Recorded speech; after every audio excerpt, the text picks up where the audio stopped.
Welcome back to the Straw Hat Duo. I'm Charlie, and sorry it's been so long since we've been back. It has been a busy few weeks, but we're back with chapter 1047, titled The Skies Above the Capital. Quick spoiler alert, this chapter ends with a giant fist, so we'll get a little bit more into that towards the end of the chapter, and let's start it out. Chapter starts out with Yamato yelling at Momonosuke, "You can do it, make those flame clouds." Momo responds with, "Easier said than done, this is impossible. They refuse to come out, no matter how hard I try." This could be why Vegapunk said that this fruit was a failure, because it is a copy of Kaido's, but it very well could be that he just can't make flame clouds. Or sustain decent flame clouds, because I think he has made a few. Well, he has made a number of. I mean, it could also be that he just can't perform under pressure. I mean, he is, technically an 8-year-old kid. So then it goes into a flashback of Momo thinking about the day that he went 20 years in the future. When his mom sent him 20 years in the future. When his castle, his home was on fire. And his mom says, "Momo, you gotta go with Kinemon and the others. I'm certain you'll be able to revive the Kozuki clan after 20 years in the future." Momo's crying, "I can't." And he's pretty much goes, "Why can't you come with me? You're my mom. Why can't you just come along with me?" Kinemon's like, "Momo, you gotta think about her feelings. She's already reserved herself to die here with her husband. You can't take that away from her. You can't just rip that pride away from her." Kinemon's like, "You should be more of a man about this."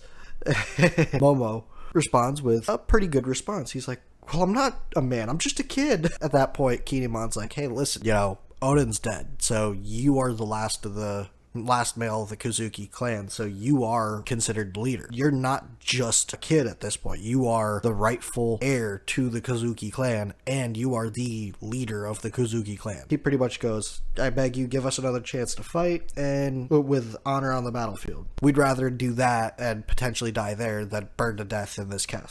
Momo, he cries a little bit more, and he's like, "All right, fine." And he goes, "Mother, I'll be on my way now." And, Hiyori, I believe her name is. I'm terrible with names. I'm sure you've figured that out by now. But hey, Hiyori's crying. She's like, "Yeah," and then sends him into the future. And then it flashes back to the future. Momo's like, "I would never be able to face Mother if I left things like this."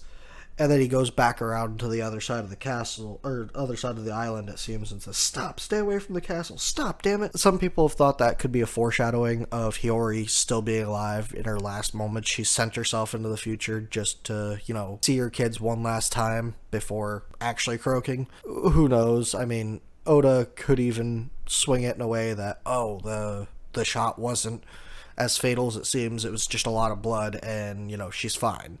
She jumped into the future, she couldn't make it all the way into the future, so she stopped somewhere along the way, healed up, and then went into the future. I mean, time travel, it's very simple to add things in for convenience. So then it goes back to the fight versus Kaido and Luffy. Kaido's like, "He grabbed lightning. How ridiculous." He's got a smile on his face, and Luffy uses Gamu Gamu no Thunderbolt.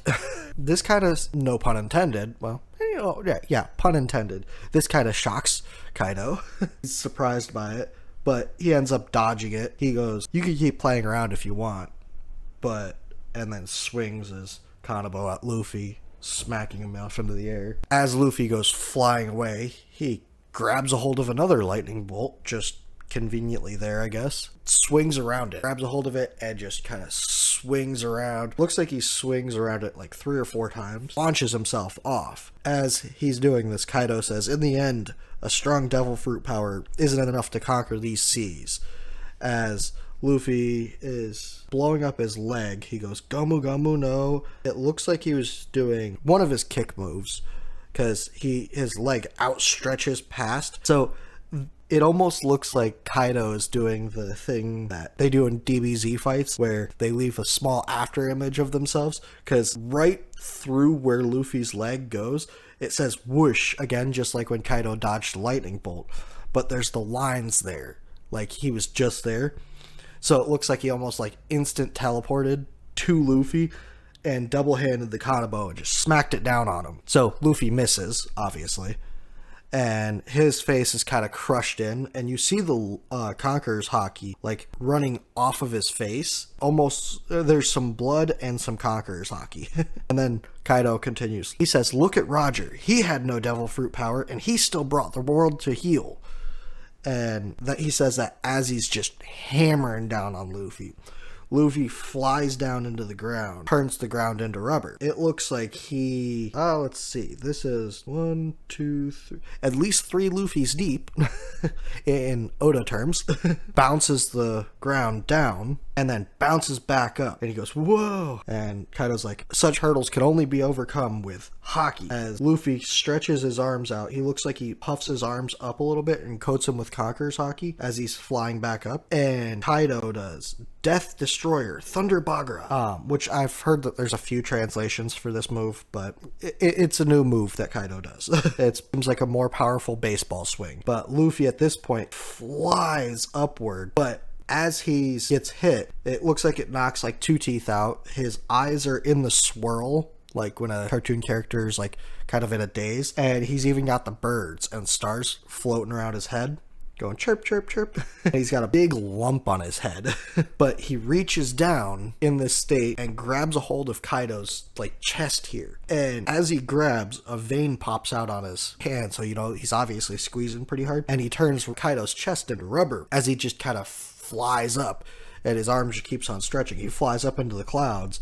And then you see the clouds rumble with lightning. Kaido's kind of surprised, and he grabs a hold of Luffy's arm, tries to start taking it off. Kaido's like, "Let go!" He starts hitting his arm with the Kanabo.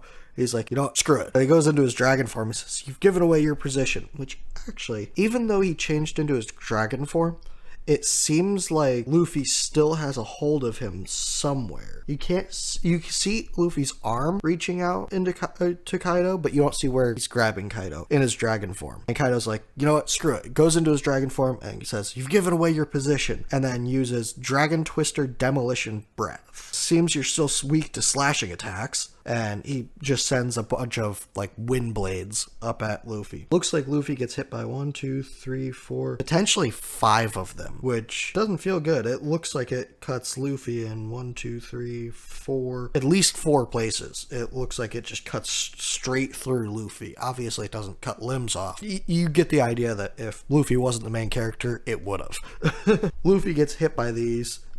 Gets reels from that, clenches his teeth as a bunch of blood just pours out of his mouth, and it flashes back over to, I believe, the capital, or the city. And you see Onigashima off in the clouds in the distance, and then you see the city. All the citizens are like, "Lift off, watch the sky lanterns fly, up, up, and away.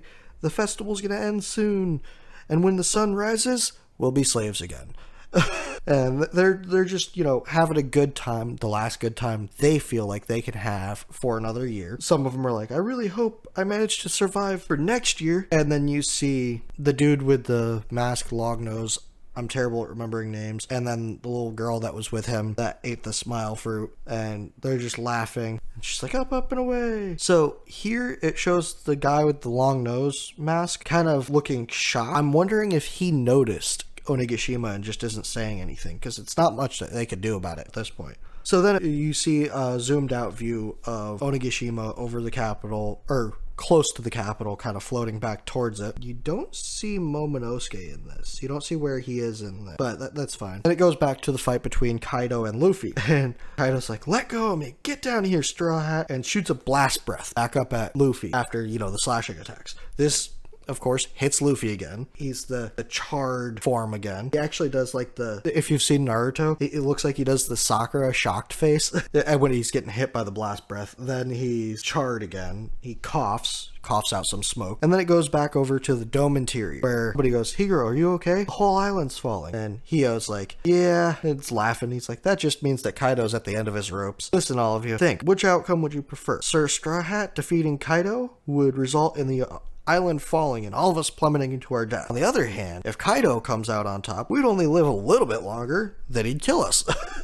And all of the samurai are like, yeah, you know what? When you put it that way, that'd rather plummet to our death. At least then, Kaido's dead, so Wano will be free. One of them's like, I have a kid in Kuma. The other one's like, yeah, my wife's down in Ringo. If Straw Hat wins, they can all live the rest of their lives in peace. We'd never be able to repay him. Our country would finally be back to normal. They've all pretty much reserved themselves to death, and they're happy about it because this is what they were fighting for. They're happy that they're not happy that they're dying, but they're happy that Kaido seems to be going out with. But obviously, there's still a lot that can happen in this fight between Luffy and Kaido. We'll get a little bit more into that towards the end of the chapter, which we're almost there.